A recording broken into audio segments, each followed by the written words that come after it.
അസ്സലാമു അലൈക്കും. പ്രിയമുള്ളവരെ, എൻ്റെ പേര് കുട്ടിക്കാന്നാണ്, അജ്ഫാൻ്റെ ചെയർമാനാണ്. ഇന്നിവിടെ പറയാൻ പോകുന്നത് എൻ്റെ ചെറുപ്പകാലത്തുള്ള റമളാനിൻ്റെ കുറച്ച് കഥകളാണ്.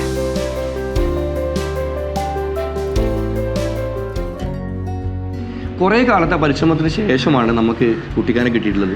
കാരണം ഞാനൊക്കെ ഒരുപാട് ഇഷ്ടപ്പെടുന്നൊരു വ്യക്തിയാണ്. അപ്പം ഇന്നത്തെ വീഡിയോയിൽ നമ്മൾ കേൾക്കാൻ പോകുന്നത് കുട്ടിക്കാൻ്റെ റമദാൻ മാസത്തിലെ കുട്ടിക്കാലത്തിലെ വിശേഷങ്ങളാണ്. കുട്ടിക്കാൻ്റെ ആദ്യത്തെ റമദാൻ്റെ ഓർമ്മ എന്താ? എൻ്റെ ചെറുപ്പം മുതൽ ഓർമ്മ ഉള്ളത് ഭയങ്കര ദാരിദ്ര്യം ആയിരുന്നു. ആദ്യത്തെ റമദാനിൽ അതെ, പകലും രാത്രിയും നോമ്പ് എന്ന് പറയാം. നോമ്പുറക്കാൻ കാര്യമായിട്ടൊന്നും ഉണ്ടാവാറില്ല. അന്നൊക്കെ നോമ്പ് തുറക്കാൻ ഇപ്പോൾ ഈ കപ്പ അതുപോലെ എന്തെങ്കിലുമൊക്കെ വെച്ചിട്ടാണ് നോമ്പ് തുറക്കൽ. മിക്കവാറും പാവങ്ങളെ വീട്ടിൽ പകലും നോമ്പ് രാത്രി നോമ്പായിരിക്കും. കാരണം അന്ന് ഇന്നത്തെ മാതിരി ചാരിറ്റികളോ പാവങ്ങളെ സഹായിക്കുന്നവരൊന്നും ഇല്ല. ഇനി സഹായിക്കാനായിട്ട് ആളുകളെ കയ്യിലും സാമ്പത്തികം ഇല്ലാത്ത ഒരു കാലഘട്ടമായിരുന്നു 66, 67 കാലഘട്ടത്തിലൊക്കെ. എന്തെങ്കിലുമൊക്കെ തിളപ്പിച്ച് തരും, അത് തിന്നുന്നല്ലാതെ ഇന്നത്തെ മാതിരി അൽഹംദുലില്ലാ നോമ്പ് തുറക്കാനുള്ള എല്ലാ സൗകര്യങ്ങളും ആ കാലഘട്ടത്തിൽ ഉണ്ടായിട്ടില്ല. കുടുംബമായിട്ടായിരുന്നു എല്ലാവരും ഒരുമിച്ചിട്ടാണ് നോമ്പ് തുറക്കാറ്? അതെ, എല്ലാവരും നോമ്പ് തുറക്കൽ ഒരുമിച്ച് തന്നെയാണ്. നോമ്പ് തുറക്കാന്നല്ലാതെ ഭക്ഷണങ്ങളൊന്നും കാര്യമായിട്ട് ഉണ്ടാവില്ല. ഉള്ളത് വെച്ചിട്ട് അഡ്ജസ്റ്റ് ചെയ്ത് പോകും. പക്ഷെ എന്നാലും 30 നോമ്പും പിടിക്കും. 30 നോമ്പും പിടിക്കും. നമ്മൾ കുട്ടിക്കാനെ കാണാൻ പോയത് അദ്ദേഹത്തിൻ്റെ കുട്ടിക്കാലത്തിലെ റമദാൻ്റെ വിശേഷങ്ങൾ അറിയാൻ വേണ്ടിയിട്ടാണ്. പക്ഷെ അങ്ങനെ സംസാരിച്ച് വന്നപ്പോഴാണ് ഞാൻ പോലും പ്രതീക്ഷിക്കാത്ത ഒരുപാട് കാര്യങ്ങൾ ഞാൻ അറിഞ്ഞത്. അപ്പോൾ എനിക്ക് തോന്നി പഴയത് മാത്രമല്ല പുതിയതും ഇപ്പം നടക്കുന്നതുമായ കാര്യങ്ങളും കൂടി ഈ ഒരു വീഡിയോയിൽ ഉൾപ്പെടുത്താന്നുള്ളത്. എപ്പോഴാണ് ഇപ്പോൾ കുട്ടികൾക്ക് ആദ്യമായിട്ട് വയറ് നിറച്ചിട്ട് ഒരു നോമ്പ് തുറ അല്ലെങ്കിൽ അത്താഴം കഴിക്കാനുള്ളൊരു ചാൻസ് കിട്ടുന്നത്? ദമാമിൽ ചെന്നതിൻ്റെ ശേഷമാണ് നമ്മൾ നല്ല ഭക്ഷണം കിട്ടുന്നതും. ജോലി ചെയ്തപ്പോൾ നിറയെ കാശ് വരാൻ തുടങ്ങിയപ്പോൾ ഹോട്ടലിലൊക്കെ പോയി നമ്മൾ ഭക്ഷണം കഴിക്കാൻ പല പല ഭക്ഷണങ്ങളും കഴിച്ച് അതിൻ്റെ ടേസ്റ്റൊക്കെ അറിയുന്നത്.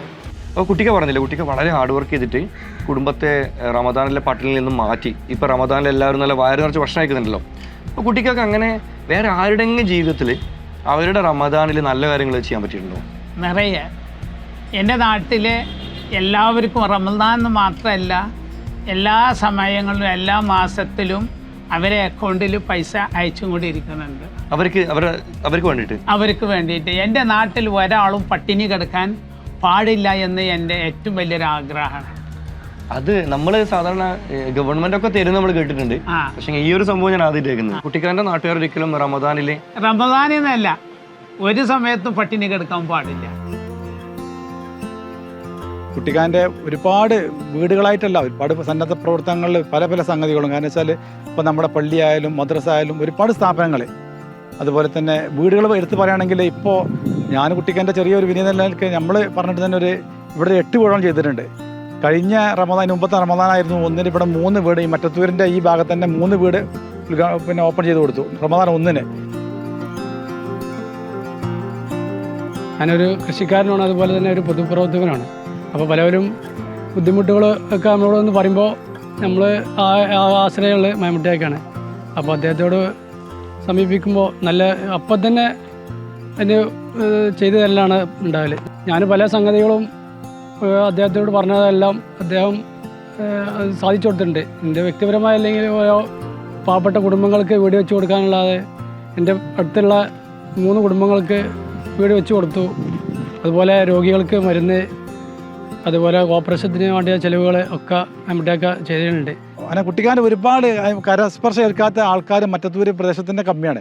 മറ്റത്തൂർ മാത്രമല്ല, ഇപ്പോൾ ജില്ലക്കപ്പുറത്തും കുറേ സംഗതികൾ, വീടുകളും കാര്യവും സന്നദ്ധ പ്രവർത്തനം നടന്നുകൊണ്ടിരിക്കുകയാണ്. എൻ്റെ വീടിൻ്റെ അടുത്തുള്ള 3 വീടുകൾ, 2 വീടുകൾ ഒരു ഷെഡ് കെട്ടി താമസിക്കുകയായിരുന്നു. വളരെ ബുദ്ധിമുട്ടായി, ചെറിയ കുട്ടികളും സ്ത്രീകളും ഒക്കെ ആയിട്ട്. അപ്പോൾ നമ്മുടെയൊക്കെ മുന്നിൽ ഇങ്ങനെ ഒരു ആവശ്യം പറഞ്ഞപ്പോൾ അപ്പം തന്നെ അദ്ദേഹം സ്റ്റാഫിനെ വിട്ട് അവിടെ പരിശോധിച്ചപ്പോൾ അർഹരാണെന്ന് കണ്ട് അപ്പോൾ തന്നെ അതിൻ്റെ വീട് പണി ആരംഭിക്കുകയുണ്ടായത്. ഒരു പിറ്റാത്ത ആഴ്ച തന്നെ വീട് ഒരു തറ കെട്ടിയിരുന്നു. കട്ടിൽ വെച്ച് വീട് പണി തുടങ്ങി 6 മാസം കൊണ്ട് തന്നെ അവർക്ക് വീട് കുടിയിരിക്കാനും കഴിഞ്ഞു. നാട്ടുകാരുടെ ടെസ്റ്റിമോണിയൽ ഞങ്ങൾ എടുത്തതാണ്. ഞങ്ങൾ വരുന്ന വഴി ഞങ്ങൾ കുറച്ച് ആൾക്കാരെ കണ്ടപ്പോൾ ചോദിച്ചപ്പം അങ്ങനെ ടെസ്റ്റിമോണിയൽ കിട്ടിയതാണ്. ശരിക്കും പുരുഷന്മാരെ മാത്രമല്ല സ്ത്രീകളും അഭിപ്രായങ്ങൾ പറയുന്നുണ്ടായിരുന്നു. പക്ഷെ പലർക്കും ക്യാമറയുടെ മുമ്പിൽ വരാനുള്ള ഒരു മടിയാണ് കേട്ടോ. അപ്പം ഞങ്ങൾ അറിഞ്ഞിടത്തോളം ആ ഒരു നാടിനെ മൊത്തം മാറ്റിമറിക്കാൻ ഈ ഒരു വ്യക്തിക്ക് സാധിച്ചിട്ടുണ്ട്. അവിടെ മാസം തോറും പല വീടുകളിലും സാമ്പത്തികപരമായിട്ടും മറ്റ് കാര്യങ്ങളായിട്ടൊക്കെ സഹായങ്ങൾ ചെയ്യുന്നുണ്ട്. ശരിക്കും നമ്മളൊക്കെ മൂവിയിലോ അല്ലെങ്കിലൊക്കെ കാണുന്നത് പോലെ ഒരു ഗ്രാമത്തിനെ മുഴുവനും ദത്തെടുത്ത ഒരു മനുഷ്യനാണ്. അങ്ങനെയാണ് എനിക്ക് അവിടെ കാണാൻ സാധിച്ചത്. ഇപ്പം അങ്ങനെ കുട്ടിക്കാലത്ത് എന്തെങ്കിലും ഇപ്പം കുട്ടിക്കപ്പോൾ ആരോടെങ്കിലും എന്തെങ്കിലും സഹായങ്ങൾ ചോദിച്ചിട്ടോ അല്ല ആരെങ്കിലും എന്തെങ്കിലും ചോദിച്ചിട്ടോ ഒക്കെ തരാതിരിക്കുമോ അങ്ങനെ എന്തെങ്കിലും ചെയ്തിരുന്നു? നിറയുണ്ട്. നമ്മൾ പല വീട്ടിൽ ചെല്ലുമ്പോൾ ഭക്ഷണം കഴിക്കാൻ അവർ ഭക്ഷണം വാതിലടച്ച ചരിത്രമുണ്ട്. എത്രയോ ചരിത്രങ്ങളുണ്ട്, അവിടെ പറയുന്നില്ല. അപ്പോൾ എൻ്റെ നാട്ടിൽ ഒരാളും പട്ടിണി കിടക്കാൻ പാടില്ല ഞാൻ മരിക്കുന്നത് വരെ എന്നാണ് എൻ്റെ ആഗ്രഹം. ഓക്കെ, മക്കളോടാണെങ്കിൽ അതാണ് പറഞ്ഞു പഠിപ്പിക്കുന്നത്. മക്കളോട് അതെന്നെ പറയുന്നത്. എൻ്റെ ഇവിടെ ചാരിറ്റി പ്രവർത്തനം നടക്കുമ്പോൾ മക്കളെ ഫാമിലിനെ ഒപ്പം കൂട്ടിയിട്ടാണ് എല്ലാം ചെയ്യുന്നത്. എൻ്റെ ഈ പഞ്ചായത്തിൽ വീടില്ലാത്ത ഒരാളും ഉണ്ടാകാൻ പാടില്ല.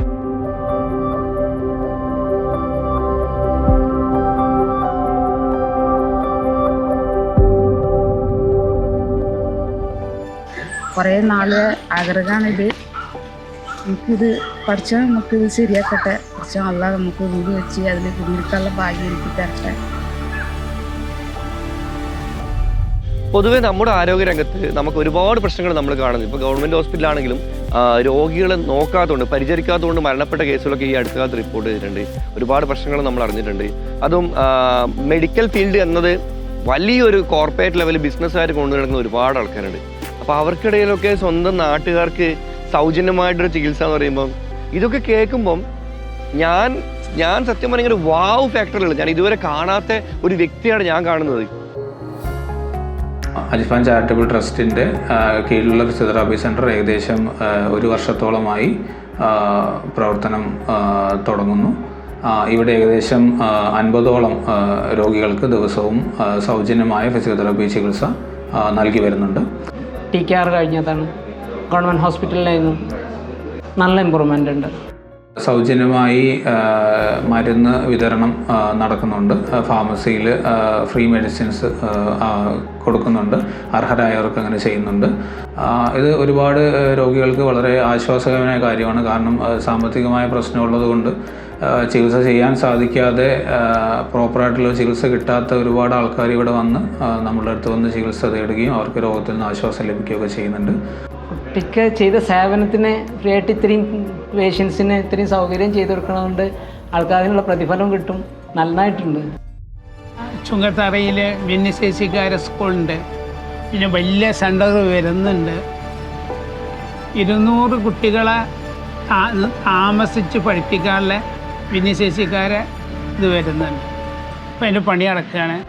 ഇപ്പം ഉണ്ട് ഓൾറെഡി 40 കുട്ടികളെ വെച്ചിട്ട് നമ്മൾ പഠിപ്പിക്കുന്നുണ്ട്.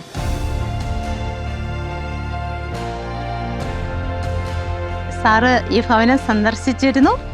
സ്വന്തം എന്ന പോലെ ഞങ്ങളെയും ഞങ്ങളുടെ കുട്ടികളെയും സ്റ്റാഫിനെയും എല്ലാം നല്ലപോലെ ചേർത്ത് പിടിച്ച് നല്ല രീതിയിൽ സാറ് നല്ല സമയം ചെലവഴിച്ചു. കുട്ടികൾക്ക് വേണ്ടി സാറ് സ്നാക്സുകളൊക്കെ കൊണ്ടുവന്നു. ഞങ്ങൾ മലപ്പുറം റൂട്ടിലോടുന്ന ഒരു വാഹനത്തിന് ഞങ്ങളെല്ലാ മാസവും ലോൺ അടച്ചാണ് വരുന്നത്.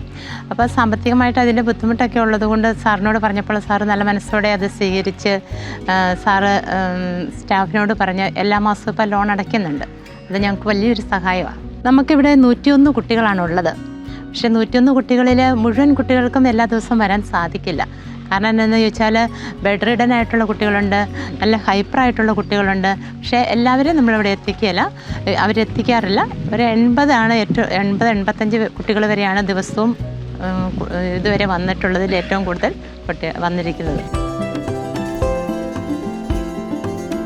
നിങ്ങൾക്ക് കുട്ടിക്കാൻ അറിയാം? അറിയാം.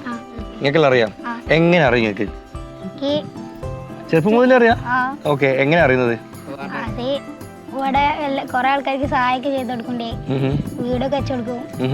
പിന്നെ ഉപ്പ പറഞ്ഞിരുന്നുണ്ട്. ഇപ്പൊക്കെ പറഞ്ഞ കേക്കലുണ്ട്. ഇപ്പൊ മീൻസ് ഉപ്പാൻ്റെ ഉപ്പ. ഉപ്പാൻ്റെ ഉപ്പ എന്താ പറയല് നിങ്ങളോട്? എന്നെ പറയും നല്ല ബിസിനസ്മാനാണ്. അങ്ങനെ പറയും. നിങ്ങൾക്ക് അപ്പൊ അങ്ങനത്തെ ആൾക്കാരെ എനിക്ക് ഇഷ്ടമാണോ?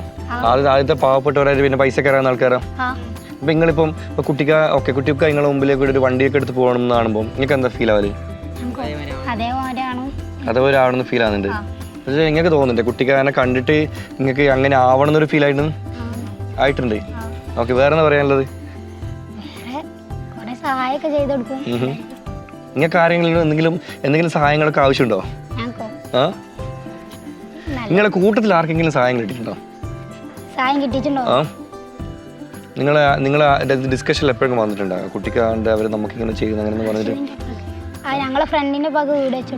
ആണോ? മാഷാ അല്ലാ. നിന്റെ ഫ്രണ്ട് എന്ന് പറയുന്നു? ഫ്രണ്ടിന്റെ ഉപ്പാക്ക് വീട് വെച്ചെടുത്തു. എന്റെ ഫ്രണ്ട് ഹാപ്പി. ഓനെന്താ പറയുന്നത്? ഓക്കെ.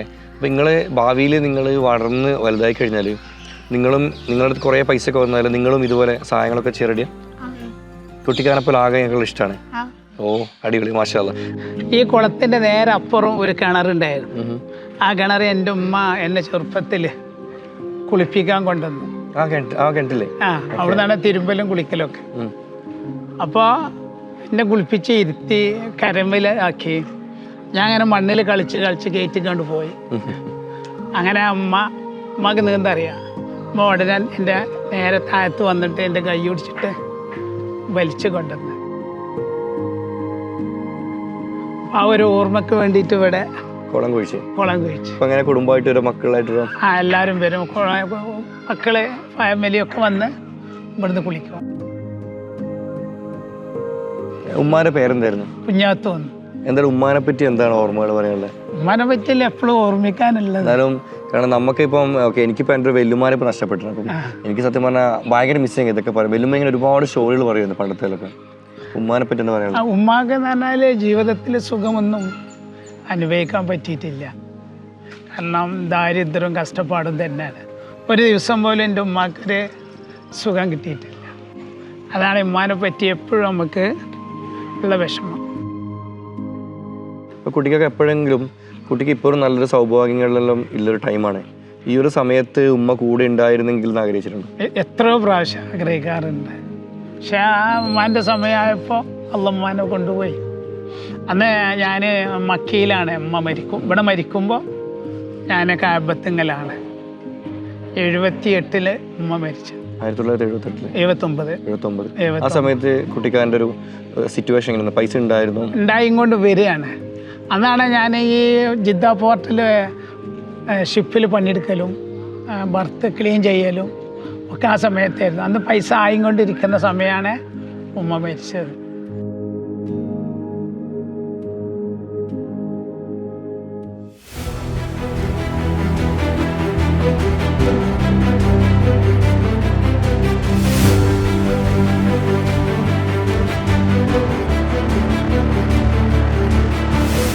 അജ്ഫാനിലെ പേര് അതിലൊരു വെറൈറ്റി ഉണ്ട്. അത് കുട്ടിക്ക് പറയും, എല്ലാവർക്കും അറിയണമെന്നില്ല, അതുകൊണ്ടാണ്.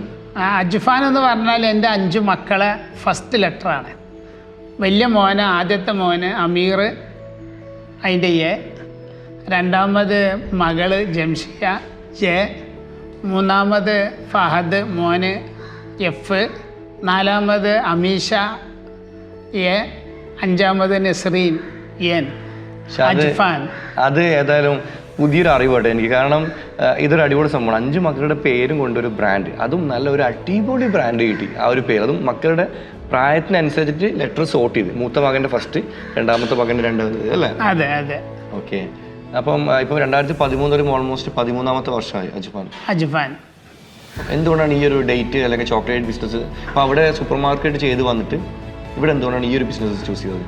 അതെ, ഇവിടെ ഞാൻ വരുമ്പോഴൊക്കെ 110 കിലോ 120 കിലോ ലഗേജ് ഈത്തപ്പഴം കൊണ്ടുവന്നിരുന്നു. അപ്പോൾ എൻ്റെ ഫ്രണ്ട്സിനൊക്കെ കൊടുക്കുമ്പോൾ അവർ പറയും, എന്താണ് കുട്ടിയെ നിങ്ങൾക്ക് ഈ ഈത്തപ്പഴത്തിൻ്റെ ബിസിനസ് ഇവിടെ സ്റ്റാർട്ട് ചെയ്തു? ഇവിടെയുള്ള നല്ല പഴങ്ങളൊന്നും ഇവിടെ കിട്ടൂലല്ലോ എന്ന്. 2013 ആരംഭിച്ച അജ്ഫാൻ ഇന്ന് ഇന്ത്യയിൽ 16 സ്റ്റേറ്റിൽ ഉണ്ട്. അജ്ഫാൻ ഇത്ര അധികം വളരാനുള്ള മെയിൻ കാരണം എൻ്റെ തൊഴിലാളികളാണ്. ഞാൻ ഒരൊറ്റ തൊഴിലാളിനെ തൊഴിലാളിയായി അല്ല കാണുന്നത്, എൻ്റെ കൂടപ്പിറപ്പായിട്ടുള്ളതാണ് കാണുന്നത്. അവർക്ക് വേണ്ട എല്ലാ സഹായങ്ങളും സഹകരണവും ഞാൻ അവർക്ക് ചെയ്തു കൊടുക്കുന്നുണ്ട്. അവരെ നല്ല മനസ്സാണ് ഇന്ന് അജ്ഫാൻ ഇവിടെ എത്തിച്ചത്.